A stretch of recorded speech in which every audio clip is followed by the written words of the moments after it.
Welcome back to another episode of the Moments of Joy podcast. Today, I am super excited to have Tiffany with us, and she is the mom of Gunnar and the founder of the platform Life with Severe Autism. Welcome to the show, Tiffany. Hi, Camille. Thank you for having me. You're so welcome. I was just reflecting on the first time I came across your reels on Instagram. Yes. This morning, and it was one specific video that you did of Gunnar, who is your son, and is he 14 now? 14 now.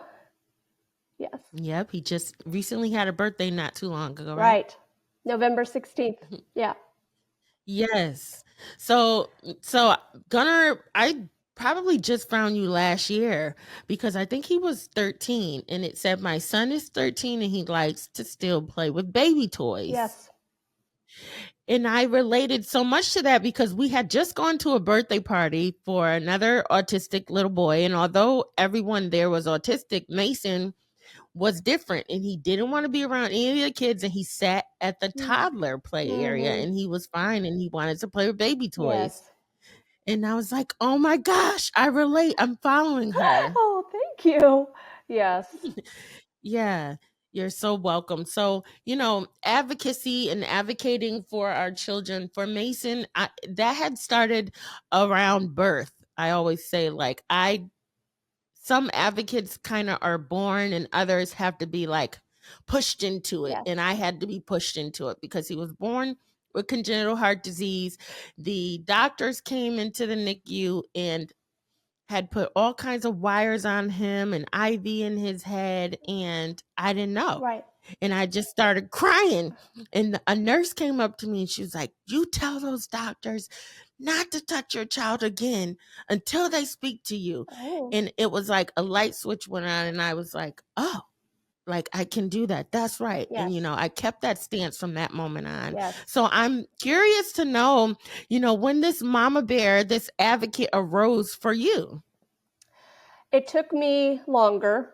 In all honesty, it didn't really happen until Gunnar's dad passed away. His dad passed away in 2019 when Gunnar was 7. Because I kind of depended on his dad for everything. So like his dad would be the strong one when we had to go out, or let's say we went to a doctor's office, and for a while there, it was so hard to even take Gunnar into a doctor's office, but like his dad would be the one who handled everything. And so when he passed away, it was like, well, it's on me now.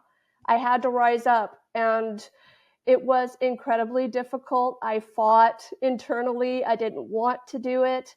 I'm an introvert. I'm really, kind of quiet, and I don't like to be confrontational, but I didn't have a choice. I had to rise up and be an advocate for Gunnar, be a voice for him. It's one of those things where I was pushed into it kind of unwillingly, but once it started, just over time, I got stronger and stronger, and it became easier and easier. And now it's like breathing. It's everything to me to advocate for him. Yeah, and you it's funny that you say you're introverted because I wouldn't have guessed it, but I guess you can't really tell.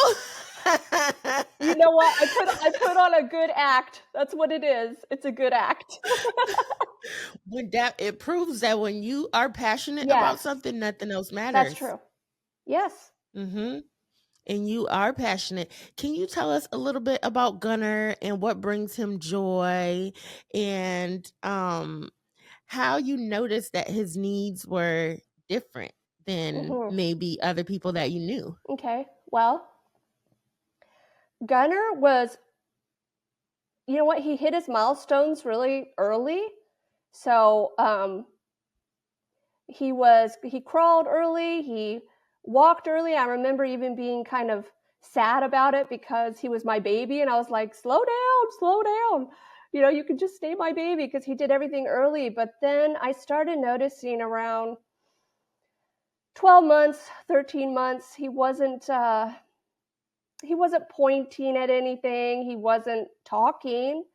He wasn't really interested in playing with his toys like other kids do. You know, he'd have a truck, a little toy car, but just turning the tires on it over and over and kind of just withdrawing. And so I knew something was different then. But this is interesting. Brought it up to his pediatrician, and his pediatrician kind of blew me off on that and said, well, he's a boy, and boys are kind of Mm-hmm. slower to talk. They're kind of behind. And so I listened to the pediatrician and I just didn't really worry about it until next thing I know, he's 2 years old. And I'm like, he's still not talking. We got to do something. And then finally, the Yeah. pediatrician was like, oh, yeah, okay. So I think he may have autism and we need to do the next steps. So I kind of regret not listening to my inner voice because Gunnar started early intervention later, where Mm-hmm. it could have started earlier. But I just listened to the pediatrician. He just didn't think it was a big deal. But Yeah, and you know what? Pause right there because the same thing happened to oh yeah, Mason. really? The pediatrician, I brought him to a pediatrician, which I thought would be a good thing because she used to be my Oh pediatrician. wow, And I thought, oh, she had so much yeah, knowledge. She was older.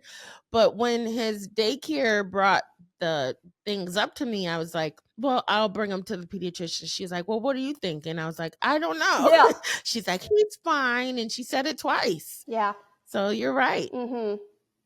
Mhm. And so um, Gunnar now is 14, and he has. There's been so many improvements for Gunnar. The hardest years for Gunnar was from age 3 to about 8 years old. From 3 to 8, I can tell you, there were just times where I didn't want to get up in the morning, and that's not me putting my son down. It was just so Mhm. he was just having a hard time, lots and lots of meltdowns, and just those 5 years were just really, really difficult. But I started to see some changes in him really around maybe 10, 11.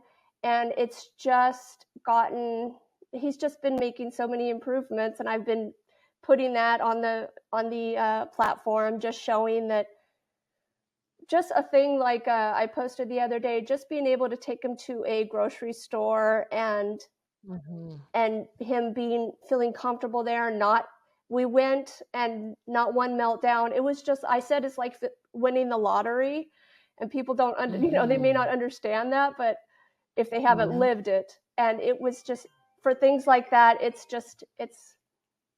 I'm just so thankful to that he's making these steps and just little improvements, but it means the world to us.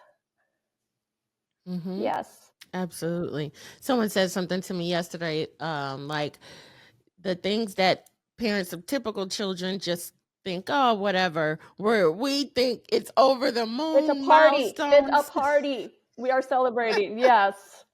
We are celebrating. Absolutely. I am just, I love to hear from parents who have children that are older than mine, Yes. especially adults. But, Oh yeah. I cling to them because you guys give me hope. So then I can look, Mason's 8. Yeah. So I hear you saying it started to get better. Yes. So then I can feel like, okay, it's gonna start getting better, Yes. you know? Yes. Then I, have something to look forward to. And that's what I appreciate about just everyone who has the courage to share. Yes. We give each other hope. Although we all have our own platforms, it really is one great big community. Absolutely. Um Okay, profound autism. Now, you're the first person that I ever heard say the word profound. Really. I've heard severe when Mason was diagnosed. Yes. I got the paper. I'm like, severe autism. Severe, what does that mean? Like, and quite frankly, honestly, because I had no education, I sat in there and I was like, does this mean he's going to be the R word? Yeah. I didn't know Right. because who we don't know. Yes. What does this mean? What is she telling me? I was very ignorant. Yeah. And so I just took that, and it is through people like you that I understand now. When I first saw you sharing and advocating for the split Yeah. of the autism diagnosis, I was like, I didn't agree Yeah. at first. I Mhm. was like, well, wouldn't that be separating the Yeah. community? And I think that's why it's so important for just to encourage you in your platform to just keep on sharing, Yes. because when someone doesn't get it the first time, over and over again, seeing it and hearing it, it begins to, sit on their mind, and it gives them something to think about. It begins to sit on their heart and bring understanding. So even me as a mom, it took me a while to understand. Yeah. And here I am now understanding why, there is a need for there to be a separation, just because if not anything else, for understanding. So when I say to my son or someone, my son's autistic, um it's not the same It's not. as my son has a twin brother. I mean, my husband has a twin brother. He's a twin. His twin brother has a son with Okay. autism. He's level 1. Yes. He's very intelligent, Mhm. general education all the way through. Mhm. Got straight A's, where my Mm. typical nephew, who was in the same class, was struggling with Yes. C's and D's. Right. But he went on to graduate top of his class, and he's in college to be an engineer. Wow. Yes. Now, that is not. No. When I hear, his mom tells me stories, and, you know, Mhm. um, we're not living the I'm same journey. definitely not. No. And it's okay. Yeah. I've totally reached a point of acceptance, Mhm. and yeah, but even my husband, he struggled a little bit with the word severe Oh, and with yes. profound. So did So can mine. we just dive into that a little bit? Mhm. That's where your passion lies. That is where my passion lies. Yes. Yes. Well, when I created Life with Severe Autism, I hadn't heard of the word profound. I started to see little glimpses of the term profound autism, and then I found on Facebook the page of Profound Autism Alliance, which is this amazing organization that's just putting a spotlight on profound autism. And I looked through their page and I was like, oh, this is a breath of fresh air because this is my son. And I know that it is controversial to talk about dividing the spectrum, but for a while now, um, I've definitely seen a the waters are getting very muddy and murky. Our kids are Mhm. getting overshadowed, and there's kind of been a reframing of level 3 severe autism. We're seeing people now who say they have level 3 severe autism that I would have never thought, like, they're nothing like my son. And I'm like, so where does my son Mhm. fit in then if you have level 3? Yeah. I mean, just to give an example, there's a woman on TikTok who claims, she says she has level 3 severe autism. She graduated from college, has 2 degrees. She graduated with honors. She can make her own TikTok videos, no problem communicating, very eloquent talker. So I'm just like, if that's level 3, where does my son fit in? This makes no sense. Mhm. So it's like Mhm. profound autism. I like that the criteria is very distinct. Um, Mhm. you're not going to have, if profound autism could have a separate diagnosis, you're not going to have someone like that woman on TikTok. She Right. wouldn't fit the criteria. So you're not going to have, my son's not going to be under that same umbrella with her. And so I just think it's really necessary because, again, if people see her on TikTok and say, "Oh, that's level 3 severe," oh, not a big deal. But Yeah. it's very different than my son, who's his diagnosis is level 3 severe, just worlds apart. Mhm. So Right. that's why I'm passionate about it, because I just want our kids who are very severe to have representation. They need representation, and right now it's just not great. Yeah. I think for those who are listening and this is your first time hearing the phrase profound autism, profound autism is a term for the most severe end of the autism spectrum, identifying individuals who need lifelong 24/7 care to significant challenges like an IQ below 50, minimal to nonverbal ability, and severe impairments in daily function, requiring substantial support in safety and well-being. Yes.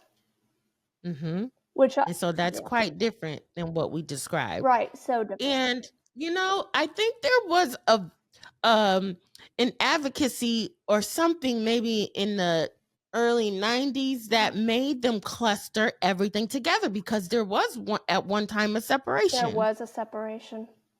Yes, Asperger's Mm-hmm. Yeah. was separate, and that's like like, so that would be Elon Musk. Okay, I just use him as an example. But Yeah. Elon Musk Right. is would be Asperger's, but Mm-hmm. now he can't say, now it's just autism. So now people say, Now it's just well, Elon Musk autism. has autism. Yeah, but so see, when people hear autism, then they think my son is like Elon Musk. No, like they are night and Mm-hmm. day. And so Right. it was kind of, I understand the reasoning of making a spectrum. I do, but I just don't think they anticipated what, the consequences of doing that. I just don't think they Yeah. anticipated what was going to happen. Not at all. And here, when you say all these children being diagnosed with autism, it really is because of not just Asperger's, but it was in my research there were several diagnoses There that was. now are Yeah. clustered as autism. So that's why we see the rise. It's Oh yeah. where they would have been diagnosed with something else. Now they're just Right. autistic, Yes, absolutely. And so I can understand the parent who would want to kind of just try to stay positive along the journey, Yes. but then there's so there comes in that group of people that says autism is a superpower, Yeah. I don't I don't and we like know it, it's but not. I mean, Yeah, I will it's say for not for some it us, is. Yeah, for you some it know. is. Absolutely, for some it is. Yeah, I'm not going to yeah. tell somebody who thinks it's a superpower for them. I'm not going to say, "Oh no, it's not," but it's not a Mhm, superpower for my son, definitely not. And mhm. so I just think when we make a blanket statement like that where it's a superpower, they think it's a superpower for everybody, and it's definitely not. Yeah, and I think one of the reasons why your platform is so important is not just for parents, but for the general public Yeah. to know. Because now, when we see autism, and you're like, "Oh, I remember going out to eat. I can't remember why I said I ended up telling the waiter my son was autistic, and he was like, "Oh, but he's high functioning, right?" And I was like, "No, Mm, mhm. you know, that's what a person who knows nothing about autism would first think Of because that's what you course. see on TV." Yes. Yes. That's why I always say, like, they have lots, the high functioning community has lots of representation because what they've got movies and they've got the Netflix TV shows, and that's just a kind of another complaint of mine, is just how profound autism is so underrepresented. We don't see it in the media. It's not talked about, but they make up 27% of the autism Mhm. population. Why aren't they being talked about? I think that's a pretty Yeah. big number, so they deserve to have Mhm. some representation. Mhm. My mom has a best friend. Her name is Maria. Um, and Maria is in her late 50s, and her son is Mhm. 28. He has profound autism, Mm. and he has meltdowns. He still has Mhm. meltdowns, and he will punch a hole in the Oh yeah. wall. And she has to lock the refrigerator Mhm. because he will eat raw meat Oh, or, just go through everything in the refrigerator. He's 6'5", almost 300 pounds. He's a yes. big boy, Yes.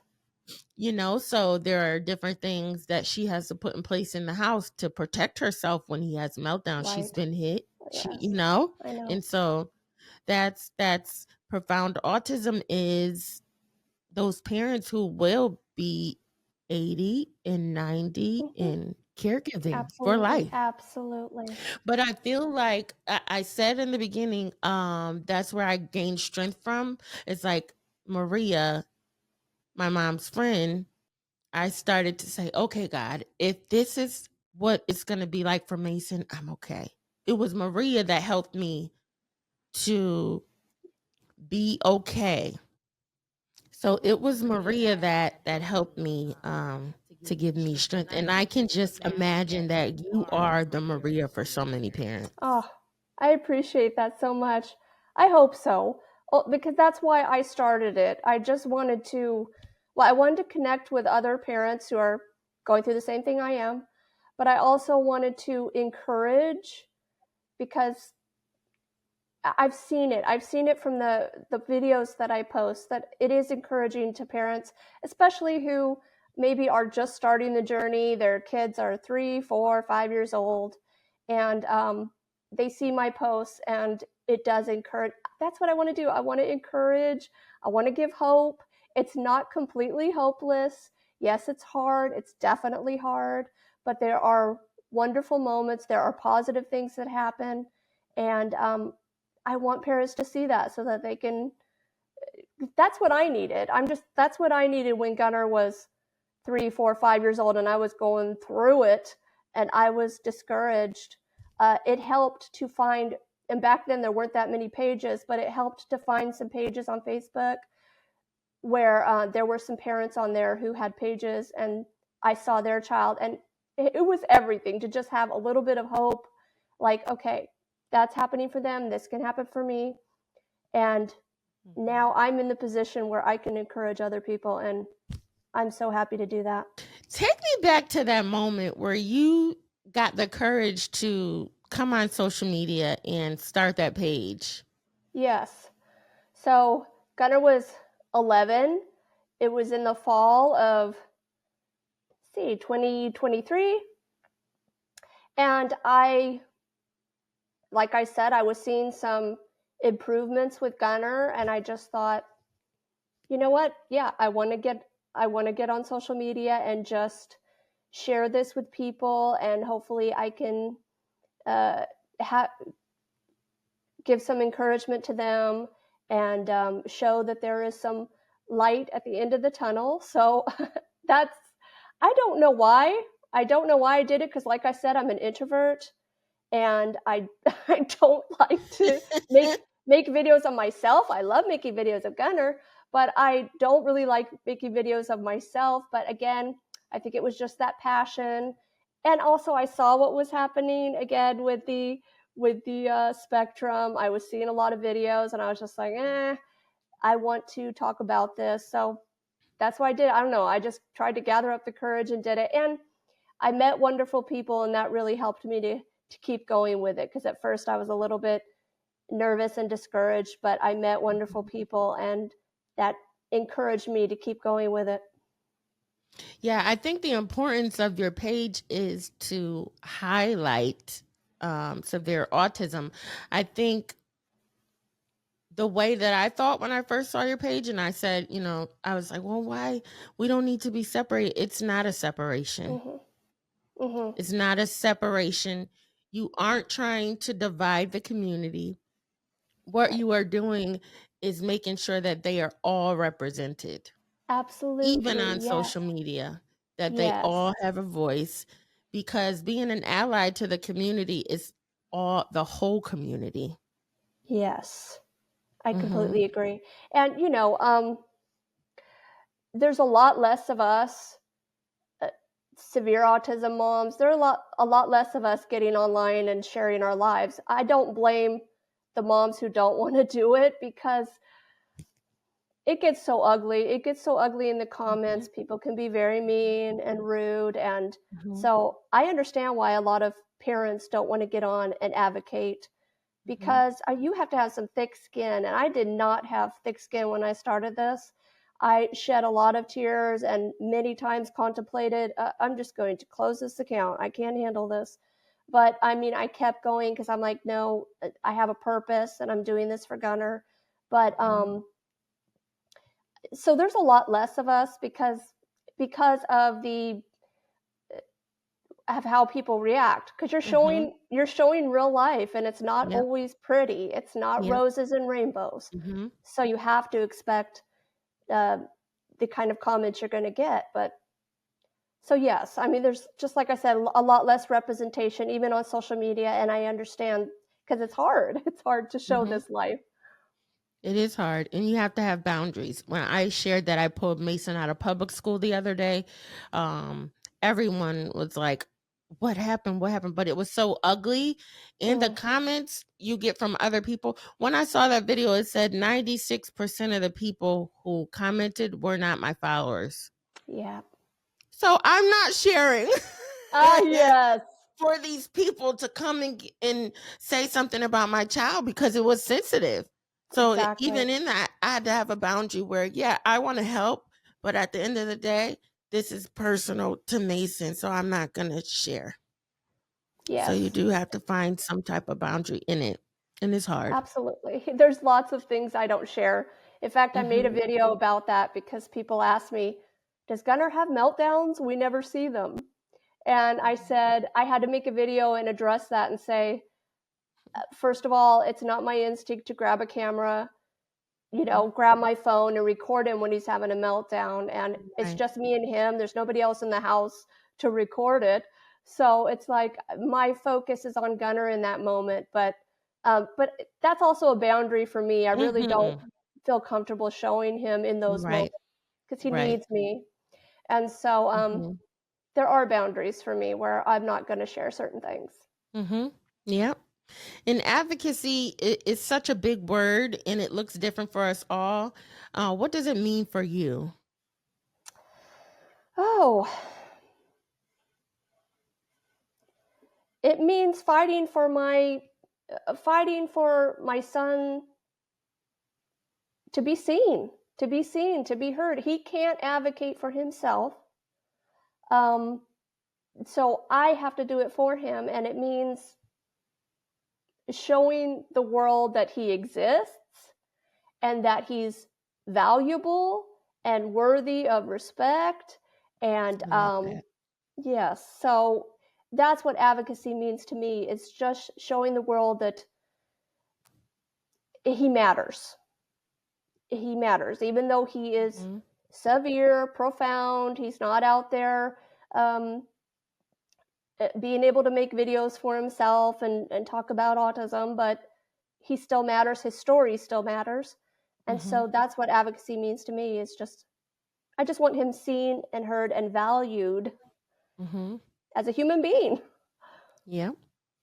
And whether you realize it or not, you are doing the same for all the children like Gunner, because me and you are not autistic. So we are not No. a part of this community. We Mm-mm. are allies to them. And so what you are doing by advocating for Gunner is also advocating and representing for all those just like Gunner. So although you Appreciate might that. think about your baby, it is so much bigger than you.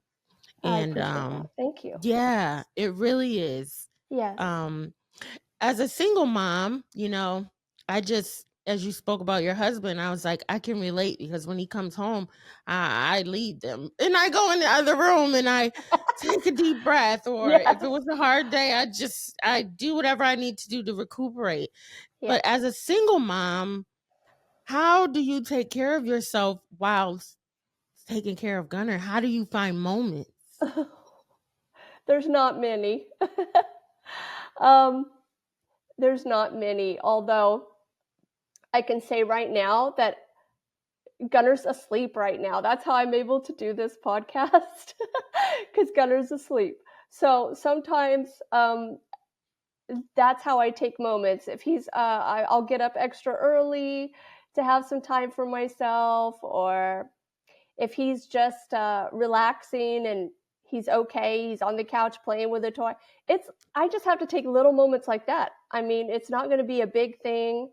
I'm not going to the salon. I'm not going out with girlfriends. I'm just going to be honest. I don't go out with girlfriends. I don't go to salons. I can't do any of that because uh, Gunner doesn't. I don't get respite or respite because I, there's just nobody that I really trust to do it. I'm not comfortable Yeah. with strangers watching him because he's nonverbal. I'm just not comfortable with that. And so um, I just take the tiniest little moments. Like I said, if he's just relaxing, then I can take a moment for myself. But that's about it. There's not a whole lot of self-care Mhm. going on. And that's good. You do it by any means necessary, is Any what I means. heard you Yep. say. Yes, that's true. Yep. That you aren't just saying, no, I don't do any at all, but you snatch them wherever you can. Absolutely. Yep. And so it's very important for you to show up like you did today. Yes. Yep. At the end of the day, most of us are trying to build a world that sees, supports, and protect our children no matter what. Um, what's one thing that you want other parents, especially those raising kids with profound autism, to feel after hearing this conversation? Well, I would hope that they would feel there's two things. Hmm. First of all, please know that it's okay to grieve. It's okay to grieve. I went through the grieving process, but the grieving process never leaves. It always pops up once in a while, and then we tend to feel guilty if we grieve over something. It's not something to feel guilty about. It's a human emotion. It's normal. It doesn't mean we don't love our children. So I want to make it okay. It's okay to have moments of grief. And then secondly, find I hope that this is encouraging to them that there are positives. Find positives every day. I always find positives. Even when I was going through the worst of it, some of those hard years with Gunnar, those 5 years, I every day I tried to find positives because that's what keeps you going. It was my fuel. It gave me that push I needed to keep going, go to the next day. So find the positives because they're always there. There's always positives. So that's what I hope. I hope they find encouragement that it's not all bad. There's lots of good. That was two really good points, and I was like, yeah, I'm going to do that. Make sure I focus on a positive along the way. Because sometimes we could get stuck in like, this is horrible. This is negative. This is, Yes. this is a lot. Yes. I don't want to Yes. do this. Why me? Right. Mhm. Hmm.